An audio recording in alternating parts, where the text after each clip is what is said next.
ഇന്നത്തെ നമ്മുടെ ബ്രേക്ക്ഫാസ്റ്റും മീൽസിൻ്റെ റെസിപ്പിയൊക്കെയാണ് കേട്ടോ കാണിക്കുന്നത്. അപ്പോൾ ഇന്ന് നമുക്ക് ഒരു സദ്യയുടെ ഓർഡർ ഉണ്ട്. അപ്പോൾ അതുകൊണ്ട് രാവിലെ ദോശയ്ക്ക് ഞാനിന്ന് സദ്യ സാമ്പാറാണ് കേട്ടോ ഉണ്ടാക്കുന്നത്. ദോശയും സാമ്പാറുമാണ്. അപ്പോൾ സദ്യ സാമ്പാർ ഉണ്ടാക്കണം എന്താണെന്ന് വെച്ചാൽ ഇല്ലെങ്കിൽ നമ്മൾ ഉച്ചയ്ക്ക് വേറെ സാമ്പാർ ഉണ്ടാക്കേണ്ടി വരും. അതുകൊണ്ടാണ് കേട്ടോ. അപ്പോൾ ഞാനിവിടെ ദോശ ഉണ്ടാക്കുന്നുണ്ട്, അപ്പുറത്ത് സാമ്പാർ റെഡി ആവുന്നുണ്ട്. അപ്പോൾ ഈ സാമ്പാറിൻ്റെ റെസിപ്പിയൊക്കെ എപ്പോഴും ഇങ്ങനെ കാണിക്കുന്നതുകൊണ്ടാണ് കേട്ടോ ഞാനിങ്ങനെ കാണിക്കാത്തത്. അപ്പോൾ സാമ്പാറൊക്കെ റെഡി ആയിട്ട് വന്നപ്പോൾ നമ്മൾ ഒന്ന് കടുകും മുളകൊക്കെ വറുത്തിടുകയാണ്. അതേപോലെ തന്നെ മല്ലിപ്പൊടിയും സാമ്പാർ പൊടിയൊക്കെ ഒന്ന് മൂപ്പിച്ചിട്ട് അതിലേക്ക് ചേർത്ത് കൊടുക്കുന്നുണ്ട് കേട്ടോ. അപ്പോൾ ഈ സാമ്പാറിൻ്റെ റെസിപ്പി കാണിക്കുമ്പോഴൊക്കെ ഹോം മെയ്ഡ് സാമ്പാർ പൊടി കാണിക്കാൻ പറഞ്ഞിട്ട് ഒരുപാട് കമൻറ്റുകൾ വരുന്നുണ്ട് കേട്ടോ. അപ്പോൾ ഞാൻ എന്തായാലും 2 ദിവസത്തിനുള്ളിൽ സാമ്പാർ പൊടിയുടെ റെസിപ്പി കാണിക്കുന്നതായിരിക്കും. ഇനി നമ്മളിവിടെ ദോശയ്ക്കുള്ള ചട്നി റെഡിയാക്കുന്നുണ്ട്. ഞാൻ കുറച്ച് നാളികേരവും മുളക് പൊടിയും അതേപോലെ തന്നെ ഉപ്പും കൂടെ ചേർത്തിട്ട് കറിവേപ്പിലയും കൂടെ ചേർത്തിട്ട് ഒന്ന് തരിതരിപ്പായിട്ട് തന്നെ അരച്ചെടുത്തിട്ടുണ്ട്. ഇനി നമ്മൾ വെളിച്ചെണ്ണയിൽ കുറച്ച് കടുകും മുളകും അതേപോലെ കറിവേപ്പിലയും കൂടെ മൂപ്പിച്ചതിന് ശേഷം ഇതിലേക്ക് ഒഴിച്ചു കൊടുക്കുകയാണ്. ഇനി ഗ്രേവിക്ക് ആവശ്യമുള്ള വെള്ളമൊക്കെ ചേർത്ത് കൊടുക്കുന്നുണ്ട്. ഉപ്പ് വരാൻ തോന്നിയപ്പോൾ കുറച്ച് ഉപ്പും കൂടെ ചേർത്ത് കൊടുക്കുന്നുണ്ട് കേട്ടോ. അപ്പോൾ ഞാനിങ്ങനെ ഒരുപാട് വെള്ളത്തിലൊന്നും അല്ല കേട്ടോ ചട്നിയൊക്കെ ഉണ്ടാക്കുക, കുറച്ച് കട്ടിയോടുകൂടി തന്നെയാണ് ഉണ്ടാക്കുക. അപ്പോൾ ഞാനിവിടെ ദോശ ഉണ്ടാക്കിക്കൊണ്ടേ ഇരിക്കുന്നുണ്ട് കേട്ടോ. സോമചേട്ടൻ അവിടെ പാക്കിങ് തുടങ്ങിയിട്ടുണ്ട്. അപ്പം നമ്മൾ ബ്രേക്ക്ഫാസ്റ്റൊക്കെ പോകാനുള്ള സമയമായിട്ടുണ്ട്. നമ്മുടെ സാമ്പാറും ചട്നിയും ദോശയൊക്കെ ഇവിടെ റെഡി ആവുന്നുണ്ട്. പിന്നെ നമ്മൾ ബ്രേക്ക്ഫാസ്റ്റൊക്കെ കൊടുത്തു വിടുകയാണ് കേട്ടോ. അപ്പോൾ നമ്മളൊരു 7-7:15 ആയപ്പോഴത്തേക്കും നമ്മുടെ ബ്രേക്ക്ഫാസ്റ്റിൻ്റെ പരിപാടികളൊക്കെ കഴിഞ്ഞു. പിന്നെ നമ്മൾ മീൽസിൻ്റെ ഇത് തുടങ്ങിയിട്ടുണ്ട് കേട്ടോ. അപ്പോൾ ഞാനിവിടെ ചോപ്പറിൽ ക്യാബേജ് അടിച്ചെടുക്കുന്നുണ്ട്. അപ്പോൾ ക്യാബേജും ക്യാരറ്റും കൂടെ തോരൻ, അതേപോലെ രസം, മോര്, അവിയൽ, പിന്നെ പപ്പടം, അച്ചാർ, പാലട, ഇതൊക്കെയാണ്. സാമ്പാർ നമ്മൾ ഓൾറെഡി ഉണ്ടാക്കിയിട്ടുണ്ട്. അപ്പോൾ ഇതൊക്കെയാണ് ഇന്നത്തെ വിഭവങ്ങൾ കേട്ടോ. അപ്പോൾ ഇനി നമ്മൾ രസം ഉണ്ടാക്കാൻ പോവുകയാണ്. ഒരു മിക്സിയുടെ ജാറിലേക്ക് 2-3 തക്കാളി കട്ട് ചെയ്തിട്ട് കൊടുത്തിട്ടുണ്ട്. ഒരു 3-4 അല്ലി വെളുത്തുള്ളി കട്ട് ചെയ്തിട്ട് കൊടുത്തു.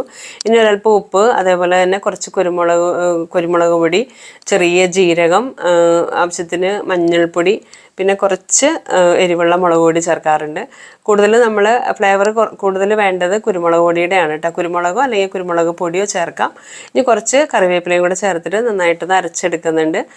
ഇനി നമ്മൾ പരിപ്പ് വേവിച്ച വെള്ളം കുറച്ച് എടുത്ത് വെച്ചിട്ടുണ്ട്. അതിലേക്ക് ഒരു കഷ്ണം കായും ഇട്ട് കൊടുത്തു. ഇനി നമ്മൾ ഈ അരപ്പ് നമ്മൾ അതിലേക്ക് ചേർത്ത് കൊടുക്കുകയാണ്. ഇനി നമ്മൾ ആ മിക്സിയുടെ ജാറിലേക്ക് കുറച്ച് വെള്ളമൊക്കെ ചേർത്തിട്ട് ഗ്രേവിക്ക് ആവശ്യമായിട്ടുള്ള വെള്ളം നന്നായിട്ട് ചേർത്ത് കൊടുക്കുക. രസത്തിനൊക്കെ കുറച്ച് കൂടുതൽ വെള്ളം ചേർത്ത് കൊടുക്കണം. അപ്പോഴാണ് നന്നായിട്ടൊന്ന് തിളച്ച് ആ ഒരു റോ ടേസ്റ്റൊക്കെ മാറി നല്ലൊരു ടേസ്റ്റുള്ള രസം നമുക്ക് ഉണ്ടാക്കാൻ പറ്റുള്ളൂ. അപ്പോൾ ഞാൻ കുറച്ച് നന്നായിട്ട് തന്നെ വെള്ളമൊക്കെ ചേർത്ത് കൊടുക്കും കേട്ടോ. ഇനി നമ്മൾ ആവശ്യത്തിന് പുളി ചേർത്ത് കൊടുക്കുന്നുണ്ട്. അപ്പോൾ ഈ രസത്തിനൊക്കെ ഒരുപാട് പുളി രസം വേണ്ട. നമ്മൾ തക്കാളി ഓൾറെഡി ചേർക്കുന്നുണ്ടല്ലോ, അപ്പോൾ പുളി കുറച്ച് മതിയാവും. ഒരുപാട് പുളി ചേർക്കേണ്ട ആവശ്യമില്ല. ഇനി നമ്മൾ 2 സ്പൂൺ ശർക്കര മെൽറ്റ് ചെയ്തതും കൂടെ ചേർത്ത് കൊടുക്കുന്നുണ്ട്. ശരിക്കും പറഞ്ഞാലേ ആ ഒരു മധുരവും ഉപ്പും പുളിയും എരിവും കുരുമുളകിൻ്റെ ഒരു ടേസ്റ്റും എല്ലാം ആണ് ആ ഒരു രസത്തിൻ്റെ ഒരു ഹൈലൈറ്റ് എന്ന് പറയുന്നത് കേട്ടോ. അപ്പോൾ നമ്മൾ കുറച്ച് വെള്ളം അധികം തന്നെ ചേർത്ത് കൊടുത്തതിന് ശേഷം നമ്മൾ പുറത്തെ സ്റ്റവിൽ വെച്ച് കൊടുത്തു. നന്നായിട്ട് തിളച്ച് വന്നപ്പോൾ നമ്മൾ ഫ്ലെയിമൊക്കെ ഒന്ന് കുറച്ച് കൊടുത്തു കേട്ടോ. അപ്പം നമ്മൾ തോരനിലേക്കുള്ള ക്യാരറ്റ് ഒന്ന് കട്ട് ചെയ്തെടുത്തു. അത് നന്നായിട്ട് ക്ലീൻ ചെയ്തതിന് ശേഷം നമ്മൾ ചോപ്പറിൽ അതും കൂടെ ഒന്ന് അടിച്ചെടുക്കുന്നുണ്ട്. ഇപ്പോൾ നമ്മുടെ ക്യാരറ്റും ക്യാബേജും ഒക്കെ തോരനുള്ളതൊക്കെ ഇവിടെ റെഡി ആയിട്ട് ഇരിക്കുന്നുണ്ട്. അപ്പോഴത്തേക്കും നമ്മുടെ രസം അവിടെ തിളച്ച് നന്നായിട്ട് ആ റോ ടേസ്റ്റൊക്കെ മാറി റെഡിയായി വന്നപ്പോഴത്തേക്കും ഞാൻ കുറച്ച് മല്ലിയില ഇട്ട് കൊടുത്തു. അപ്പോൾ മല്ലിയിലയൊക്കെ നന്നായിട്ട് തന്നെ രസത്തിൽ ചേർക്കുമ്പോഴാണ് ടേസ്റ്റ് ഉണ്ടാവുക. ഇനി അതിലേക്ക് നമ്മൾ വെളിച്ചെണ്ണയിൽ കുറച്ച് കടുകും മുളകും ഉലുവയൊക്കെ കൂടി ഒന്ന് മൂപ്പിച്ച് അതും കൂടെ ചേർത്ത് കൊടുത്തു. അപ്പോൾ നമ്മുടെ രസത്തിൻ്റെ പരിപാടികളൊക്കെ കഴിഞ്ഞു കേട്ടോ. രസമൊക്കെ റെഡിയായി. സോമചേട്ടൻ ഇവിടെ ചോറ് ഊറ്റി എടുക്കുന്നുണ്ട്. ഞാനിവിടെ അവിയലിൻ്റെ കഷ്ണങ്ങളൊക്കെ ഉരുളിയിലേക്ക് ഇട്ട് വെച്ചിട്ടുണ്ട്. ഇനി അത് അവിയലിൻ്റെ ഇതൊക്കെ റെഡിയാക്കാൻ പോവാണ്. അപ്പോൾ നമ്മൾ മുളക് പൊടി ഇട്ട് കൊടുത്തു, മഞ്ഞൾപ്പൊടി ഇട്ട് കൊടുക്കുന്നുണ്ട്. ഇനി ആവശ്യത്തിന് ഉപ്പിട്ട് കൊടുക്കുന്നുണ്ട്. അപ്പോൾ എനിക്ക് കമൻറ്റ് വരുന്നുണ്ട് പൊടിയുപ്പ് ഉപയോഗിക്കരുതെന്ന് പറഞ്ഞിട്ട്. അപ്പോൾ എനിക്ക് കല്ലുപ്പ് ഉപയോഗിച്ച് വലിയ ശീലമില്ലാത്തതിൻ്റെ ഒരു ടെൻഷനുണ്ട് കേട്ടോ. അതുകൊണ്ടാണ് നമ്മൾ കുറച്ച് കറിവേപ്പില ഇട്ട് കൊടുത്തു. ഇനി കുറച്ച് വെളിച്ചെണ്ണ ഒഴിച്ച് കൊടുത്തു. ഇനി നമ്മൾ പച്ചമുളക് ഞാൻ തേങ്ങയുടെ കൂടെ അരയ്ക്കുന്നതിന് പകരം ഇപ്പോൾ കട്ട് ചെയ്തിടാറാണ് കേട്ടോ പതിവ്. അപ്പോൾ അതും കൂടെ ചേർത്ത് കൊടുത്തിട്ട് നന്നായിട്ട് കൈ വെച്ചിട്ട് തന്നെ ഒന്ന് മിക്സ് ചെയ്ത് കൊടുക്കുകയാണ്. അടുപ്പത്ത് വെച്ച് കൊടുത്തു. നന്നായിട്ടൊന്ന് തിളച്ച് വന്നപ്പോൾ ഒന്ന് ഇളക്കിയിട്ട് കൊടുക്കുകയാണ്. അപ്പോൾ ഒരു പകുതി വേവൊക്കെ ആകുമ്പോഴത്തേക്കും നമുക്ക് പുളിക്ക് ആവശ്യമായിട്ടുള്ള മാങ്ങയും കൂടി ഇട്ട് കൊടുത്തു. ഇനി അത് ഒന്ന് അടച്ചു വെച്ച് ഒരു 5-6 മിനിറ്റ് ഒന്ന് കഴിയുമ്പോഴത്തേക്കും ഒന്ന് ഇളക്കിയിട്ട് കൊടുക്കാം. നമ്മളിത് അവിയലിൻ്റെ കഷ്ണങ്ങളൊക്കെ അടുപ്പത്ത് വെച്ച് കഴിഞ്ഞാൽ പിന്നെ നമുക്ക് വേറൊരു പണിയും ഇതിൻ്റെ കൂടെ ചെയ്യാൻ പറ്റില്ല കേട്ടോ. അവിയൽ അടുപ്പത്ത് വെച്ചാൽ നമുക്ക് അവിയലിൻ്റെ ഇത് കഴിയാതെ നമുക്ക് വേറെ ഒന്നും ചെയ്യാൻ പറ്റില്ല. കാരണം എന്ന് വെച്ചാൽ ചിലപ്പോൾ അടിയിൽ പിടിക്കും, അല്ലെങ്കിൽ കഷ്ണങ്ങൾ വല്ലാണ്ട് കുഴഞ്ഞു പോവും അങ്ങനെയൊക്കെ. അപ്പോൾ എപ്പോഴും ഞാൻ അവിയൽ റെഡി ആയതിനു ശേഷം മാത്രമേ ഞാൻ വേറെ പണികൾക്കൊക്കെ പോകാറുള്ളൂ. അപ്പോൾ ഇവിടെ വെയിറ്റിങ്ങിലാണ് കേട്ടോ. അപ്പോൾ സോമചേട്ടൻ ഇവിടെ പാലട ഉണ്ടാക്കുന്നുണ്ടല്ലോ, അപ്പം അതിൻ്റെ കൂടെ ഞാൻ അവിയലും കൂടെ ഒന്ന് നോക്കി അവിടെ തന്നെ ഇരിക്കുവാണ്. അപ്പോൾ ഇവിടെ കഷ്ണങ്ങളൊക്കെ ഏതാണ്ട് റെഡി ആയിട്ടുണ്ട്. അപ്പോഴത്തേക്കും ഞാനിവിടെ അരപ്പ് ചേർത്ത് കൊടുക്കുകയാണ് കേട്ടോ. തേങ്ങയും ജീരകവും കറിവേപ്പിലയും കൂടെ ഒന്ന് ക്രഷ് ചെയ്തെടുത്തത് ചേർത്ത് കൊടുക്കുകയാണ്. ചേർത്ത് കൊടുത്തതിന് ശേഷം അതൊന്ന് ഒരു 2-3 മിനിറ്റ് ഒന്ന് മൂടി വയ്ക്കുന്നുണ്ട്. നന്നായിട്ടൊന്ന് ആവി കയറി ആ ഒരു റോട്ടേസ്റ്റൊക്കെ ഒന്ന് മാറി വരുമ്പോഴത്തേക്കും നമുക്ക് വെളിച്ചെണ്ണയും അതേപോലെ തന്നെ കറിവേപ്പിലയൊക്കെ ഇട്ട് കൊടുത്താൽ നമ്മുടെ അവിയൽ റെഡി ആവും കേട്ടോ. അപ്പോൾ ഇതാ ഇവിടെ കറിവേപ്പില ഇട്ട് കൊടുത്തിട്ടുണ്ട്. അതൊന്ന് നന്നായിട്ടൊന്ന് മിക്സ് ചെയ്ത് കൊടുക്കാം. അതിനുശേഷം നമുക്ക് നന്നായിട്ട് കുറച്ച് പച്ച വെളിച്ചെണ്ണയും കൂടി ഒഴിച്ചാൽ നമ്മുടെ ടേസ്റ്റി ആയിട്ടുള്ള അവിയലും ഇവിടെ റെഡി ആവും കേട്ടോ. ഇത് നമ്മൾ നാളികേരമൊക്കെ ഇട്ടിട്ട് ഒരുപാട് നേരം ഒന്നും ഇങ്ങനെ മിക്സ് ചെയ്യേണ്ട കാര്യമില്ല കേട്ടോ. നമ്മൾ 2 മിനിറ്റ് ഒന്ന് ഇതേപോലെ ഒന്ന് നന്നായിട്ട് മിക്സ് ചെയ്ത് കൊടുത്താൽ മതി. ആ ഒരു തേങ്ങയുടെ ഇതൊക്കെ എല്ലായിടത്തേക്കും ഒന്ന് ചെല്ലണം. അതുപോലെ ആ കറിവേപ്പിലയുടെ ആ ഒരു ടേസ്റ്റൊക്കെ എല്ലായിടത്തേക്കും ഒന്ന് മിക്സ് ആയിട്ട് വരണം കേട്ടോ. അപ്പോൾ അത് അവിടെ റെഡി ആയിട്ടുണ്ട്. കുറച്ച് പച്ച വെളിച്ചെണ്ണയും കൂടെ ഒഴിച്ചു കൊടുത്തു. അപ്പോൾ നമ്മൾ ഇനിയിപ്പോൾ വേറൊന്നും ചെയ്യാനില്ല. കുറച്ച് നേരം ഒന്ന് മിക്സ് ചെയ്തിട്ട് കുറച്ച് നേരം ഒന്ന് അടച്ചു വെച്ച് കൊടുക്കാം കേട്ടോ. ടേസ്റ്റി ആയിട്ടുള്ള അവിയൽ ഇവിടെ റെഡി ആയിട്ടുണ്ട്. അപ്പം ഞാനൊരു സന്തോഷവും കൂടെ പറയുവാണ് കേട്ടോ. നമ്മുടെ ഉള്ളി സാമ്പാറും ദോശയുടെയും റെസിപ്പിനെ കഴിഞ്ഞ ദിവസം ഇട്ടത് 2 ദിവസം മുൻപേ ഇട്ടത് 1 മില്യനായി കേട്ടോ. അത് നിങ്ങളുടെ ആ ഒരു സ്നേഹവും സന്തോഷവും ഒക്കെയാണ് ആ ഒരു വ്യൂസിലെത്തിയത്. എനിക്ക് ഒരുപാട് ഹൃദയം നിറഞ്ഞ സന്തോഷം ഞാൻ അറിയിക്കുകയാണ് കേട്ടോ. അപ്പോൾ ഇവിടെ പാലൊക്കെ നന്നായിട്ട് കുറുകി വന്നപ്പോഴേ നമ്മൾ ഒരു 10-20 മിനിറ്റ് നന്നായിട്ട് തിളച്ച വെള്ളത്തിലിട്ട് അടച്ചു വെച്ചതാണ് കേട്ടോ അട. അത് നന്നായിട്ട് വാഷ് ചെയ്തെടുത്ത് സ്ട്രെയിനറിൽ വെള്ളം പോകാൻ വേണ്ടി വെച്ചിട്ടുണ്ടായിരുന്നു. അതിട്ട് കൊടുത്തു. ഇനി ഇത് നന്നായിട്ട് ഈ പാലിൽ കിടന്നിട്ട് നന്നായിട്ടൊന്ന് കുറുകി വരണം. അപ്പോൾ നമ്മൾ കുറച്ച് ഫ്ലെയിമൊക്കെ കൂട്ടി വെച്ചിട്ട് തിളച്ച് കഴിയുമ്പോൾ നമ്മൾ കുറച്ച് കൊടുക്കും കേട്ടോ. പിന്നെ നമ്മൾ തോരൻ ഉണ്ടാക്കാൻ പോവുകയാണ്. അപ്പോൾ നമ്മൾ കുറച്ച് മഞ്ഞൾപ്പൊടി ഇട്ട് കൊടുത്തു. പിന്നെ നമ്മൾ ജാറിലേക്ക് ഒരു 2-3 തരി ജീരകം, ചെറിയ ജീരകം ഇട്ട് കൊടുക്കുന്നുണ്ട്. കുറച്ച് കറിവേപ്പില ഇട്ട് കൊടുത്തു. എരിവിന് ആവശ്യമായിട്ടുള്ള പച്ചമുളകും കൂടെ കട്ട് ചെയ്തിട്ട് കൊടുക്കുന്നുണ്ട് കേട്ടോ. അപ്പോൾ ഞാൻ ഇതേപോലെ ജീരകമൊക്കെ ചേർത്തിട്ട് ഉണ്ടാക്കാറുണ്ട്. എപ്പോഴും അല്ല, ഇടയ്ക്കൊരു ടേസ്റ്റ് ഒന്ന് വ്യത്യാസം വേണമെന്ന് തോന്നുമ്പോൾ ഒക്കെ ഞാൻ അങ്ങനെ കുറച്ച് ജീരകം ചേർത്തിട്ട് ചതയ്ക്കും കേട്ടോ നാളികേരം. അപ്പോൾ നല്ലൊരു ഫ്ലേവറും നല്ലൊരു ടേസ്റ്റും അല്ലേ ജീരകത്തിൻ്റെ. അപ്പോൾ അങ്ങനെ എന്നിട്ട് ക്രഷ് ചെയ്തെടുത്തതിന് ശേഷം നാളികേരത്തിലേക്ക് ചേർത്തിട്ട് നന്നായിട്ടൊന്ന് കൈവച്ച് തിരുമ്മി നമ്മളുടെ ഇതിലേക്ക് ക്യാബേജിലേക്ക് ചേർത്ത് കൊടുത്തിട്ട് നന്നായിട്ടൊന്ന് മിക്സ് ചെയ്യുക. ഇനി ആവശ്യത്തിന് ഉപ്പൊക്കെ ചേർത്ത് കൊടുക്കുന്നുണ്ട് കേട്ടോ. അപ്പോൾ ഇത് നല്ല കളർഫുള്ളാണ്, അതേപോലെ തന്നെ നല്ലൊരു സ്വാദുമാണ് കേട്ടോ ഈ ഒരു തോരന്. പിന്നെ നമ്മൾ അടയൊക്കെ ഇട്ടിട്ട് ഒന്ന് കുറുകി വന്നപ്പോഴത്തേക്കും മധുരത്തിന് ആവശ്യമായിട്ടുള്ള പഞ്ചസാര ചേർത്ത് കൊടുത്തു. ഇനി അതവിടെ കിടന്ന് കുറുകി വരട്ടെ. നമ്മൾ തോരൻ ഉണ്ടാക്കാൻ വേണ്ടിയിട്ട് ചീനച്ചട്ടിയിലേക്ക് വെളിച്ചെണ്ണ ഒഴിച്ച് കൊടുത്തു, കടുക് ഇട്ട് കൊടുത്തു. അതേപോലെ തന്നെ കുറച്ച് ഉഴുന്നുപരിപ്പ് ഇട്ട് കൊടുക്കുന്നുണ്ട്. ഒരു 3-4 മുളക് കട്ട് ചെയ്തിട്ട് കൊടുക്കുന്നുണ്ട്. ഇനി കറിവേപ്പിലയും കൂടി ഇട്ട് മൂപ്പിച്ചതിന് ശേഷം നമ്മളുടെ ഈ ഒരു മിക്സ് അതിലിട്ട് കൊടുക്കുക. ഇനി ഒരു കണ്ടിന്യൂസ് ആയിട്ട് തന്നെ ഒരു 5 മിനിറ്റ് നന്നായിട്ടൊന്ന് മിക്സ് ചെയ്ത് കൊടുക്കണം കേട്ടോ. ഇളക്കി കൊടുക്കണം, അടിയിലൊന്നും പിടിക്കാതെ നന്നായിട്ട് ഇളക്കി കൊടുക്കണം. അപ്പം നിങ്ങൾ വിചാരിക്കുന്നുണ്ടാവും ഇതൊക്കെ എപ്പോഴും കാണിക്കുന്നതല്ലേ, ഇത്ര ഡീറ്റെയിൽ ആയിട്ട് കാണിക്കുന്നത് എന്താണെന്ന് ആരെങ്കിലുമൊക്കെ വിചാരിക്കുന്നുണ്ടെങ്കിൽ നമ്മുടെ ഈ ഫാമിലിയിലേക്ക് ഡെയിലി ഒരുപാട് പേര് ജോയിൻ ചെയ്യുന്നുണ്ട് കേട്ടോ. ഒരുപാട് പുതിയ ആൾക്കാർ വരുന്നുണ്ട്. അപ്പോൾ അവർക്കും കൂടെ കാണാനും അറിയാനും വേണ്ടിയിട്ടാണ് കേട്ടോ. അവർക്കും ആഗ്രഹം ഉണ്ടാവില്ല ഇതെങ്ങനെയാണ് ചെയ്യണതെന്നൊക്കെ അറിയാനായിട്ടാണ്.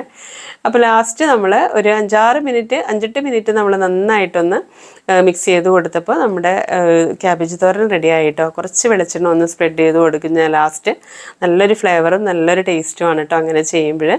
അപ്പോൾ നമ്മുടെ ക്യാബേജ് തോരൻ റെഡിയായി. അപ്പോൾ ഈ ക്യാബേജ് തോരനൊന്നും ഒരുപാട് ഇങ്ങനെ വെന്ത് പോകണ്ട. അപ്പോൾ ഒരു 5-8 മിനിറ്റ് തന്നെ ആ ഒരു ഹൈ ഫ്ലെയിമിൽ തന്നെ ഇട്ടിട്ട് നന്നായിട്ടൊന്ന് മിക്സ് ചെയ്തെടുത്താൽ മതി കേട്ടോ.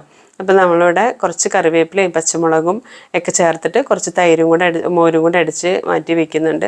അപ്പോൾ ഇവിടെ നമ്മുടെ പായസം റെഡിയായപ്പോൾ കുറച്ചൊരു നുള്ളു ഉപ്പിട്ട് കൊടുത്തു. അതിനോടൊപ്പം തന്നെ ഒരു 2 ടേബിൾ സ്പൂണോളം വെണ്ണയും കൂടെ ചേർത്ത് കൊടുക്കുന്നുണ്ട്. അപ്പോൾ നമ്മുടെ പായസം ഇവിടെ റെഡി ആയിട്ടോ. നല്ല കുറുകി നല്ല സെറ്റായിട്ട് വന്നിട്ടുണ്ട്. ഇനി കുറച്ച് നേരം കൂടെ ഒന്ന് ഈ കിടന്നൊന്ന് ചൂടൊക്കെ ആറി വരുമ്പോഴത്തേക്കും നന്നായിട്ട് സെറ്റായിട്ട് വരും കേട്ടോ. പിന്നെ നമ്മൾ പാക്കിങ് തുടങ്ങാൻ പോവുകയാണ്. കാരണം എന്ന് വെച്ചാൽ നമുക്കിനിയിപ്പോൾ എല്ലാം റെഡി ആയിട്ടുണ്ട്. അപ്പോൾ എല്ലാം പാക്ക് ചെയ്ത് വെച്ച് കഴിഞ്ഞാൽ വണ്ടി വരുമ്പോഴത്തേക്ക് നമുക്ക് പെട്ടെന്ന് കൊടുത്തു വിടാമല്ലോ. അപ്പോൾ നമ്മൾ അവിയൽ പാക്ക് ചെയ്യാണ് കേട്ടോ. അപ്പോൾ എനിക്കിവിടെ ഒരുപാട് കമൻറ്റുകൾ വരുന്നുണ്ട്. ഒരുപാട് പേരെന്നെ വിളിക്കുന്നുണ്ട്, ഫുഡ് എങ്ങനെ കഴിക്കാൻ തോന്നുന്നു, കഴിക്കാൻ എന്താ വഴിയെന്നൊക്കെ ചോദിച്ചിട്ട്. അപ്പോൾ എനിക്ക് പറയാനുള്ളത്, എൻ്റെ വീട് എറണാകുളമാണ്, സൗത്ത് ചിറ്റൂരാണ്. നിങ്ങൾ എത്ര ദൂരമുള്ളവരാണെങ്കിലും എന്തെങ്കിലും ആവശ്യങ്ങൾക്കൊക്കെ എറണാകുളത്തേക്കൊക്കെ വരുമല്ലോ. അപ്പോൾ അങ്ങനെ വരുവാണെങ്കിൽ തീർച്ചയായിട്ടും വിളിക്കണം. അപ്പോൾ അങ്ങനെയാണെങ്കിൽ എൻ്റെ വീട്ടിലേക്ക് വരാം. എനിക്ക് സന്തോഷമാണ്. എന്താ പറയുക, എന്നെ ഇത്രയധികം സ്നേഹിക്കുകയും ഒക്കെ ചെയ്യുന്ന ആൾക്കാരെ എനിക്ക് കാണുകയും ചെയ്യാമല്ലോ. അപ്പോൾ വീട്ടിൽ നിന്ന് ഭക്ഷണമൊക്കെ കഴിക്കാം. അപ്പോൾ നിങ്ങൾ അങ്ങനെ വരുവാണെങ്കിൽ എന്നെ വിളിക്കണം കേട്ടോ. എവിടെ നിന്നാണെങ്കിലും എത്ര ദൂരെ നിന്നാണെങ്കിലും ഒരു കുഴപ്പവുമില്ല, എന്നെ വിളിച്ചിട്ടൊന്ന് വരണം എന്ന് മാത്രമേ ഉള്ളൂ. കാരണം എന്തെങ്കിലും പ്രോഗ്രാമോ കാര്യങ്ങളൊക്കെ ഉണ്ടെങ്കിൽ ഞാൻ എവിടെയെങ്കിലുമൊക്കെ ആയിരിക്കും, അതുകൊണ്ടാണ്. അപ്പോൾ എനിക്ക് നിങ്ങൾ വരുമ്പോഴേ കാണാൻ പറ്റാതെ വന്നാലോ എന്ന് വിചാരിച്ചിട്ടാണ്. അപ്പോൾ തീർച്ചയായിട്ടും വിളിക്കൂ കേട്ടോ. അതേപോലെ തന്നെ നമുക്ക് ഡെയിലി സർവീസ് നമുക്ക് 2-3 കിലോമീറ്റർ ചുറ്റളവിൽ മാത്രമേ ഉള്ളൂ. കാരണം നമുക്ക് ഡെലിവറി കൊണ്ട് കൊടുക്കാനൊക്കെ ആളില്ലാത്തതുകൊണ്ടാണ്. ഇവിടെ ചേട്ടൻ മാത്രമേ ഉള്ളൂ. അപ്പോൾ ചേട്ടൻ ഒറ്റയ്ക്കല്ലേ ഓടാനുള്ളൂ. അപ്പോൾ അതുകൊണ്ടാണ്, എല്ലായിടത്തും കൂടെ ഓടി എത്താത്തത് കൊണ്ടാണ്. ഒരുപാട് പേര് വിളിക്കുന്നുണ്ട്. അപ്പോൾ അത് കേൾക്കുമ്പോൾ സത്യം പറഞ്ഞാൽ എനിക്കും വിഷമമുണ്ട് കേട്ടോ. പിന്നെ നമുക്ക് പോർട്ടർ എന്ന് പറഞ്ഞിട്ടൊരു ആപ്പ് ഉണ്ട് കേട്ടോ. ആ ആപ്പ് ഒന്ന് ഇൻസ്റ്റാൾ ചെയ്യുകയാണെങ്കിൽ അതിൽ നമ്മൾ രജിസ്റ്റർ ചെയ്യുകയാണെങ്കിൽ നമുക്ക് ഇതേപോലെ തന്നെ ഇപ്പോൾ ഡെയിലി ഒക്കെ ആണെങ്കിൽ നമുക്ക് റീസണബിൾ ആയിട്ടുള്ള റേറ്റ് അവരുടെ വരുന്നുള്ളൂ കേട്ടോ. ഞാൻ ഈ അടുത്താണ് കേട്ടോ ഇങ്ങനെ ഒരു ആപ്പിനെ കുറിച്ച് അറിഞ്ഞത് തന്നെ. സത്യം പറഞ്ഞാൽ എനിക്കൊരു കസ്റ്റമർ വിളിച്ചിട്ട് ഫുഡ് എത്തിക്കുമെന്ന് ചോദിച്ചപ്പോൾ എനിക്ക് നമ്മളുടെ ഏരിയ അല്ല, കുറച്ച് ദൂരെയാണ്. അപ്പോൾ ഞാനിങ്ങനെ ബുദ്ധിമുട്ട് പറഞ്ഞപ്പോൾ അവർ അങ്ങനെ ഈ ഒരു ആപ്പിൽ, പോർട്ടർ ആപ്പിൽ അവർ ഇങ്ങനെ രജിസ്റ്റർ ചെയ്തിട്ട് അവർ എന്നെ ഓർഡർ ചെയ്തിട്ട് അവർ വന്ന് എടുത്തിട്ട് പോവുകയാണ് ചെയ്തത്. അപ്പോൾ അവർ വന്നത് 2 വീലറിനാണ് കേട്ടോ. അപ്പോൾ ഞാനിങ്ങനെ അന്വേഷിച്ചപ്പോഴാണ് അവർ പറഞ്ഞത് അവർ ഈ ലോക്കൽ എവിടെയെങ്കിലുമൊക്കെ ഉണ്ടാവും, അപ്പോൾ എപ്പോൾ വേണമെങ്കിലും നിങ്ങൾക്ക് ഓർഡർ തരാം, വിളിക്കാം എന്നാണ് പറഞ്ഞത്. അപ്പോൾ അങ്ങനെയാണെങ്കിൽ അപ്പോൾ ഒരുപാട് ദൂരെ അല്ല, ഇപ്പോൾ നമുക്ക് നമ്മുടെ ഡിസ്ട്രിക്ട് കഴിഞ്ഞിട്ടാണെങ്കിൽ നമുക്ക് പറഞ്ഞിട്ട് കാര്യമില്ല. അതല്ല എങ്കിൽ നമുക്ക് ഇങ്ങനൊരു ഇതും കൂടി ഉണ്ട് കേട്ടോ, ഫെസിലിറ്റിയും കൂടി ഉണ്ട്. അപ്പോൾ അറിയാത്തവർക്ക് വേണ്ടിയിട്ടാണ് ഞാനിപ്പോൾ ഇത് പറയണത് കേട്ടോ. അപ്പോൾ നമ്മൾ കറികളൊക്കെ പാക്ക് ചെയ്ത് കഴിഞ്ഞു. ഇപ്പോൾ നമ്മളിത് പായസവും കൂടെ പാക്ക് ചെയ്യണം കേട്ടോ. പായസവും കൂടെ പാക്ക് ചെയ്ത് കഴിഞ്ഞാൽ നമുക്കിനി ചോറും കൂടെ പാക്ക് ചെയ്യാനുണ്ട്. അതും കൂടെ കഴിഞ്ഞാൽ നമ്മുടെ പാക്കിംഗ് സെഷൻ എല്ലാം കംപ്ലീറ്റ് ആവും. അപ്പോഴത്തേക്ക് നമ്മളുടെ ഓട്ടോ വരും. ഒരു 10-10:30 ആകുമ്പോഴത്തേക്ക് ഓട്ടോ വരാൻ പറഞ്ഞിട്ടുണ്ട്. അപ്പോൾ ഓട്ടോ വന്നു കഴിഞ്ഞാൽ നമുക്കതും കൂടെ കൊടുത്തു വിടാം. എല്ലാം ഇവിടെ റെഡിയാണ് കേട്ടോ. അപ്പോൾ അതവിടെ നമ്മൾ ചോറും കൂടെ പാക്ക് ചെയ്യാണ്. ഇതിപ്പോൾ നമുക്ക് ഒരു 25 പേർക്കുള്ള ഓർഡറാണ് കേട്ടോ. അത് കൂടാതെ നമുക്ക് 2-3 ചെറിയ ഓർഡറുകൾ നമുക്ക് വേറെ ഉണ്ട്, റെഗുലറായിട്ട് കൊടുക്കുന്ന ഓർഡറുകൾ കൂടാതെ. അപ്പോൾ അവർക്കും കൂടെ ഉള്ളത് നമ്മൾ വേഗം തന്നെ നമ്മൾ പാക്ക് ചെയ്ത് മാറ്റി വെക്കുന്നുണ്ട് കേട്ടോ. അപ്പോൾ ഇന്നത്തെ നമ്മുടെ മീൽസിൻ്റെയും ബ്രേക്ക്ഫാസ്റ്റിൻ്റെയും ഒക്കെ റെസിപ്പികളൊക്കെയാണ് നമ്മുടെ വർക്കും കാര്യങ്ങളൊക്കെയാണ് നമ്മൾ കാണിച്ചത്. അപ്പോൾ ഇത് നിങ്ങളുടെ സപ്പോർട്ടും പ്രാർത്ഥനയും സന്തോഷവും എല്ലാം എന്നും എൻ്റെ കൂടെ ഉണ്ടാവണം. അപ്പോൾ ഇത്രയേ ഉള്ളൂ കേട്ടോ ഇന്നത്തെ വീഡിയോ. ഇഷ്ടമായാൽ ഒന്ന് സപ്പോർട്ട് ചെയ്യാൻ മറക്കരുത് കേട്ടോ.